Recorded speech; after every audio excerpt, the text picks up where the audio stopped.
आम गाँ दुकान में एत कलेक्शन देखिए मुझे तो पूरा बोकाईगली रज सपिंग करने आम गाँव में पद्मावती वस्त्रालय को मुझे पलि आठी आसिक कलेक्शन देखिए मुझे तो पूरा बोकाईगली कौन कौन कलेक्शन अच्छी सी कहते शुणु बॉयज मान सार्ट कलेक्शन आसीगला 350 रु 1000 पर्यंत अच्छी नुआ नुआ कलेक्शन और भेराइटी आसीगला बागी पैंट एवं नुआ ट्रेंडिंग रे चली और कार्गो भी आसीगला रेट रहिबो 600 रु स्टार्ट अछि 1300 1400 न्यू न्यू कलेक्शन साड़ी पई आसीगला 1799 रु स्टार्ट अछि 20% ऑफ आम वीडियो देखि जो माने आछंती तांको पई 5% एक्स्ट्रा ऑफ रहिबो या आम ओडिसार गर्व गौरव कोणार्कर पट्टचित्र रही और कोणार्कर चित्र रही साड़ी ऊपर ये नवकोटीर शंखर साड़ी रही ये चक्र आम आदिवासी मानकर प्रिंट रही फूल पत्र ये सब रही प्राइस आमर 300 स्टार्ट अच्छी 1000 पर्यंत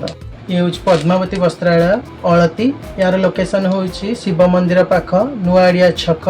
पद्मावती मेडिसिन स्टोर ऊपर फ्लोर रे मु तो आसिक शॉपिंग करदेली आपण मैंने कौन दिन आसुँच कमेंट रे कहे रही जय जगन्नाथ।